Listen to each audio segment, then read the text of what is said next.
दोस्तों, परिस्थितियां चाहे जैसी भी हों, इंसान हर परिस्थिति में सरवाइव कर ही लेता है। ऐसी ही एक मूवी आज मैं आप लोगों के लिए लेकर आया हूँ। मूवी का नाम है बेट, जो 2012 में रिलीज हुई। अगर मूवी अच्छी लगे तो प्लीज वीडियो को लाइक और चैनल को सब्सक्राइब कर दें। मूवी की शुरुआत में हम जोश और रोरी नाम के दो दोस्तों को देखते हैं। ये बहुत ही अच्छे दोस्त थे। जोश रोरी की बहन टीना से बहुत प्यार करता था और ये बात रोरी को भी पता थी। तभी एक दिन समुद्र के अंदर एक शार्क देखी गई। उस समय रोरी समुद्र में था। जोश उसे बचाने के लिए गया लेकिन बचा ना सका और जोश इस घटना के लिए खुद को जिम्मेदार समझने लगा और अपनी ये वाली जॉब छोड़कर टीना से दूर चला गया। अब वो एक सुपरमार्केट में काम करता था, लेकिन टीना और अपने दोस्त रोरी को वो अब तक नहीं भुला पाया था। आज न्यूज में बताया जा रहा था कि मौसम खराब रहेगा और आसपास के इलाके में शार्क होने का भी खतरा बना रहेगा। जब जोश अपने काम पर जा रहा था तो वो महसूस करता है कि आज पक्षी कुछ अजीब सा व्यवहार कर रहे हैं और वे समुद्र की तरफ से लौटकर वापस शहर की तरफ जा रहे हैं। मॉल के बाहर चमचमाती कार में लुटेरे भी बैठे थे। फिर वे अपनी कार को पार्किंग में ले जाते हैं क्योंकि बाहर पुलिस खड़ी थी। सुपरमार्केट में जेमी नाम की एक लड़की भी घूम रही थी जो वहाँ चोरी करने के लिए आई थी। जब वो चश्मा चुराती है तो उसे सिक्योरिटी गार्ड देख लेता है। फिर वो भागकर सिक्योरिटी रूम में चली जाती है क्योंकि वहाँ पर उसका बॉयफ्रेंड रायन जॉब करता था। आज उनको मिले 1 साल हो गया था, इसलिए जेमी चुराया हुआ चश्मा रेयान को गिफ्ट कर देती है। रेयान कहता है कि अगर तुमने ये चश्मा चोरी किया है तो प्लीज इसे वापस रख दो। इतने में वहाँ पर सिक्योरिटी गार्ड मैनेजर को लेकर आ जाता है। मैनेजर रेयान को जॉब से निकाल देता है और जेमी के लिए वो पुलिस बुला लेता है क्योंकि उसने और भी बहुत सा सामान चुराया था। आज जोश को भी सुपरमार्केट में टीना दिख जाती है और उसकी पुरानी यादें ताजी हो जाती है, लेकिन टीना तो अब किसी और की गर्लफ्रेंड बन चुकी थी। तभी वहाँ पर टोड नाम का पुलिस वाला भी आ जाता है। वो जेमी का बाप था, लेकिन ये बात वो किसी को नहीं बताता। फिर वो अपनी बेटी को पार्किंग में ले जाता है। बाप बेटी की हरकतों से परेशान था और बेटी बाप की हरकतों से। वे दोनों लुटेरे भी पार्किंग में ही बैठे थे। डोयल किसी मजबूरी में चोरी करने आया था क्योंकि उसका भाई उसके साथी डेनियल के कब्जे में था। फिर जब वे चोरी करने के लिए जाते हैं तो डोयल की नजर उनके ऊपर पड़ती है। फिर वो अपनी बेटी को कार में ही छोड़कर उन दोनों का पीछा करता है। डोयल सीधा मैनेजर के कमरे में जाता है और गन दिखाकर पैसे निकालने के लिए कहता है, लेकिन सेफ बिल्कुल खाली थी। फिर वो उसे उस जगह चलने के लिए कहता है जहाँ पैसे पड़े थे। वहाँ जाते हुए उनको टोड देख लेता है और जाकर सीधा उसके ऊपर गन तान देता है। इतने में डोयल का दूसरा साथी डेनियल वो भी आ जाता है और सुपरमार्केट में काम करने वाली एक लड़की को पकड़ लेता है। उधर पार्किंग में रायन जेमी के पास जाता है और कहता है कि तुम्हारी वजह से मैंने जॉब खो दी है। जेमी कहती है तो फिर मैं वापस जाती हूँ और कोशिश करती हूँ तुम्हारी जॉब वापस मिल जाए। फिर वो अपनी कार में जाकर बैठ जाता है। वहाँ उसका क्लासमेट भी था जो अपनी गर्लफ्रेंड को लेकर कार में कबड्डी खेलने आया था। अंदर जोश को गोली चलने की आवाज आती है और वो जाकर देखता है कि एक लुटेरे ने एक लड़की को मार दिया है और अब उसने टीना को भी पकड़ लिया है। जोश हीरो बन के आगे जाता है और कहता है कि उसे छोड़ दो। तभी वहाँ पर सब कुछ हिलने लगता है जैसे कोई भूकंप आ गया हो। दरअसल वहाँ भूकंप नहीं बल्कि कुछ और ही हुआ था। वहाँ पर सुनामी आ गई थी। चारों तरफ अफरा तफरी मच गई थी। लोग अपनी जान बचाकर इधर उधर भाग रहे थे। पानी सुपरमार्केट के अंदर भी घुस जाता है। जो लोग जहाँ थे वहीं फंस जाते हैं। ऐसी ही सुनामी लगभग 20 साल पहले इंडिया में भी आई थी। किस किस को इसके बारे में पता है कमेंट में जरूर बताएं। जब समुद्र का कहर शांत हुआ तब तक हजारों लोगों ने अपनी जान गंवा दी, लेकिन अब भी कुछ लोग सरवाइव कर जिंदा थे और वो खुद को संभाल रहे थे। सबसे पहले डोयल पानी से ऊपर आकर बैठ जाता है। जोश टीना को ढूंढ रहा था। तभी टीना का बॉयफ्रेंड स्टीवन जोश को आवाज लगाता है और टोड की हेल्प करने के लिए कहता है क्योंकि उसके पाँव में चोट लगी थी। तभी टोड की बेटी आ जाती है और अपने पापा को जिंदा देखकर उनके गले लग जाती है। तभी उसे रायन का ख्याल आता है। डोयल कहता है कि भूल जाओ उसे, पार्किंग में यहाँ से ज्यादा पानी होगा, अब तक वो मर गया होगा। फिर वो रोने लगती है। तभी पानी में से मैनेजर और सिक्योरिटी गार्ड निकलकर बाहर आते हैं और टीना भी सहमी हुई सी पानी में ही खड़ी थी। वो सदमे में थी। फिर जोश आकर उसे भी बचा लेता है।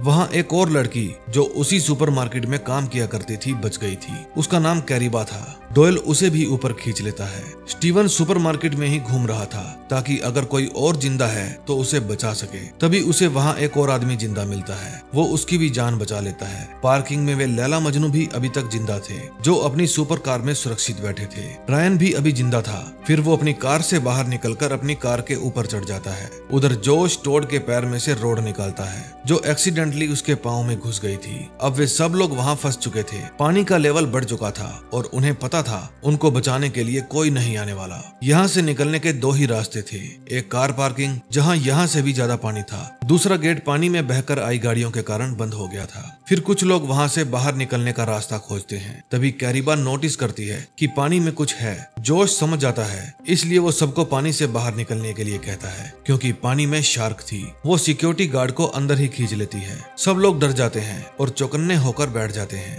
अब शार्क वहीं घूमने लगती है, क्योंकि वो भी वहाँ पर कैद हो गई थी। अब उसके मुंह पर इंसानी खून भी लग गया था। वे सब अंदाजा लगाते हैं कि ये शार्क कम से कम 12 फुट लंबी होगी। उधर पार्किंग में रायन बाहर निकलने का रास्ता ढूंढ रहा था, लेकिन सारे रास्ते ब्लॉक थे। तभी रायन का क्लासमेट कार की सनरूफ खोलकर बाहर आता है। रायन उसे आवाज लगाता है, लेकिन तभी वे पानी में शार्क देख लेते हैं, जो उनकी कार के आसपास ही मंडरा रही थी। उधर मैनेजर और डोयल आपस में लड़ रहे थे। मैनेजर कहता है कि तुमने जिस लड़की को मारा वो मेरी दोस्त थी। डोयल कहता है मैंने किसी लड़की को नहीं मारा। तभी वहाँ शार्क फिर से आ जाती है, क्योंकि उसको पता था यहाँ और भी खाना है। सडनली वहाँ बिल्डिंग हिलती है और ऊपर से बिजली की तारें नीचे आकर गिरती है। अब पानी का लेवल बढ़ रहा था और अगर वो इस तार तक पहुंच गया तो पूरी बिल्डिंग में करंट आ जाएगा। फिर जोश बताता है कि सभी पावर्स के कनेक्शन स्टोर रूम में है। फिर जोश कहता है कि मैं वहां जाऊंगा और लाइट ऑफ कर दूंगा। टीना कहती है शार्क सबसे पहले तुम्हारे ही पास आएगी, क्योंकि तुम्हारे हाथ पर चोट लगी है। तभी स्टीवन को एक आइडिया आता है।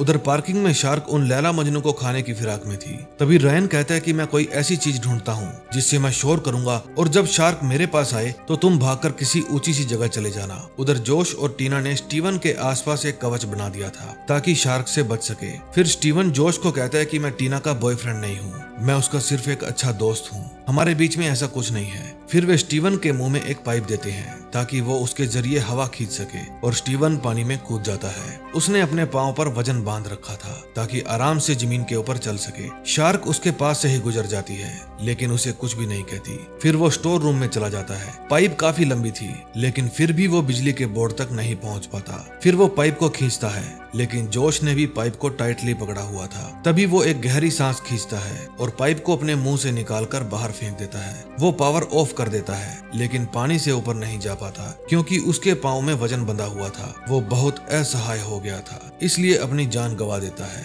जब वो वापस नहीं आता तो टीना बहुत रोती है, क्योंकि उसने अपनी जान गंवाकर सबकी जान बचा ली थी। फिर जेमी उसको हौसला देती है। अब डोयल एक चाकू को डंडे के ऊपर बांधने लगता है। तभी जोश की नजर डक्टिंग पाइप के ऊपर पड़ती है। उधर रेयान शार्क का ध्यान अपनी तरफ खींचता है और वे लैला मजनू अपनी कार से निकलकर पास में ही पड़ी कारों के ऊपर चढ़ जाते हैं, लेकिन इस बीच उनका डॉगी पानी में ही कहीं छूट जाता है। दूसरी तरफ जोश और डोयल एक रस्सी को डक्टिंग पाइप के ऊपर फेंक देते हैं ताकि उसके जरिए ऊपर चढ़ सके, लेकिन मैनेजर कहता है कि सबसे पहले मैं जाऊंगा। जोश उसे कहता है कि हमारे लिए मदद लेकर आना। मैनेजर कहता है हाँ हाँ ठीक है लेकर आऊंगा। फिर जोश और डोयल रस्सी खींचते हैं। जब मैनेजर डक्टिंग पाइप के अंदर जाने की कोशिश करता है तो अंदर से बहुत सारे केकड़े निकलते हैं, जिसके कारण वो घबरा जाता है। तभी पानी में से शार्क आती है और उसे खा जाती है। अब उनका ये प्लान भी फेल हो गया था। उधर पार्किंग में रेयान अपने दोस्तों के पास जाना चाहता था, इसलिए वो पाइप के ऊपर लटककर उनकी तरफ जाने लगता है, लेकिन उसका हाथ फिसल जाता है और वो पानी में ही गिर जाता है। अब इससे पहले कि शार्क आकर उसकी बॉडी के साथ पार्टी करती, वो अपनी जी जान लगाकर भागता है और कार के ऊपर चढ़ जाता है, लेकिन अब उसका क्लासमेट पानी में गिर जाता है और शार्क अपनी पार्टी कर ही लेती है। उधर डोयल अपने चाकू वाला डंडा लेता है और कहता है कि मैं कोशिश करते हुए मरना चाहता हूँ, ना कि किसी फालतू की मछली की मर्जी से। फिर वो कहता है कि मैं इस शार्क को इस सेल्फ से बांध दूंगा और फिर हम यहाँ से बचकर निकल जाएंगे, लेकिन इसके लिए उन्हें एक हुक की जरूरत थी। टोड कहता है मैं हुक लेकर आऊंगा, क्योंकि अगर वो शार्क मुझे खा भी गई तो कोई गम नहीं। फिर वो जोश को अपनी बेटी का ख्याल रखने के लिए कहता है, लेकिन इतने में उसकी बेटी पानी में कूद जाती है और हुक लेने के लिए वहां पहुंच जाती है। शार्क भी उधर ही जा रही थी, इसलिए सब लोग दूसरी तरफ से आवाजें करने लगते हैं ताकि उसका ध्यान भटक जाए। फिर वो हुक ले लेती है और सब लोग उसे तेजी से खींच लेते हैं। फिर वे शार्क को पकड़ने के लिए चारा डालते हैं, लेकिन उसे इस बासी खाने में कोई इंटरेस्ट नहीं था। फिर वहाँ जो एक और आदमी बैठा था वो अपनी गन निकाल लेता है और कहता है कि मैं उसे ताजा खाना दूंगा। ये आदमी कोई और नहीं बल्कि डोयल का दूसरा साथी था जो रोबरी करने आया था। ये वही था जिसने मास्क पहना हुआ था। वो कैरिबा के साथ हुक बांधकर उसे पानी में फेंक देता है। तभी उसका साथी डोयल अपने डंडे वाले चाकू का यूज करता है और उसी के साथ वो हुक बांधकर पानी में फेंक देता है। अब मछली कांटे में फंस जाती है और उसकी एक रेंज सेट हो जाती है। उधर पार्किंग में उस लड़की का कुत्ता उसे वापस मिल जाता है है। फिर रायन को एक आइडिया आता है। वो एक रोड लेकर पाइप को खटखटाता है ताकि अगर कोई और भी जिंदा हो तो उसे सिग्नल मिल जाए। जब उसकी आवाज जेमी सुनती है तो वो कहती है शायद ये रायन होगा, लेकिन वो श्योर नहीं थी, इसलिए वो पार्किंग की तरफ जाने लगती है। टोड जोश को उसके पीछे जाने के लिए कहता है। फिर वे दोनों पार्किंग में जाते हैं। रायन चिल्लाकर कहता है कि यहाँ शार्क है, पानी से बाहर निकलो। फिर वे एक कार के ऊपर चढ़ जाते हैं। जेमी कहती है कि ये मेरे डैड की कार है, इसकी डिग्गी में गन है। फिर जोश रिस्क लेता है और शार्क के आने से पहले ही डिग्गी में से गन निकाल लेता है। उसने शॉक वाली गन भी निकाल ली थी। फिर वो पानी में कूद जाता है और जैसे ही शार्क उसकी तरफ आती है उसका भेजा उड़ा देता है। दूसरी तरफ वे चेक करते हैं कि सुपरमार्केट से बाहर निकलने के सारे रास्ते बंद थे। फिर डोयल को एक आइडिया आता है। वो उस कार की बैटरी को विस्फोट करने की सोचता है ताकि रास्ता खुल जाए। इतने में वे चारों भी पार्किंग से सुपरमार्केट में आ जाते हैं। डुअल आवाज देता है सब लोग पानी से बाहर निकल जाओ, लेकिन इतने में शार्क रिलीज हो जाती है और जोश डुअल को पानी से बाहर निकलने के लिए कहता है। अब वो खुद शार्क को मारने के लिए गन चलाता है। वो गन नहीं चलती। फिर वो ऊपर वाली पाइप के ऊपर लटक जाता है और वहां से अपनी शॉकिंग वाली गन से शार्क के ऊपर फायर करता है। अब शार्क करंट लगने के कारण मरती है या बेहोश होती है कुछ नहीं पता। तभी डुअल बैटरी में विस्फोट करता है और वहां से बाहर जाने का रास्ता खुल जाता है। फिर जितने भी लोग बचे थे सब लोग बाहर जाने लगते हैं और बाहर जाकर देखते हैं कि सुनामी के कारण सब कुछ तहस नहस हो गया था। अब जितने भी लोगों ने सरवाइव कर लिया था उनको फिर से नई शुरुआत करनी पड़ेगी। अब एंड में हमें हर आशावादी फिल्मों की तरह एक परिंदा दिखाया जाता है जो कठिन परिस्थितियां होने के बावजूद भी अपना खाना ढूंढ ही लेता है। उप्स। दोस्तों कैसी लगी मूवी कमेंट करके जरूर बताना और सब्सक्राइब वाला बटन दबाना मत भूलना। हम मिलेंगे एक और नई मूवी के साथ। Till then bye bye.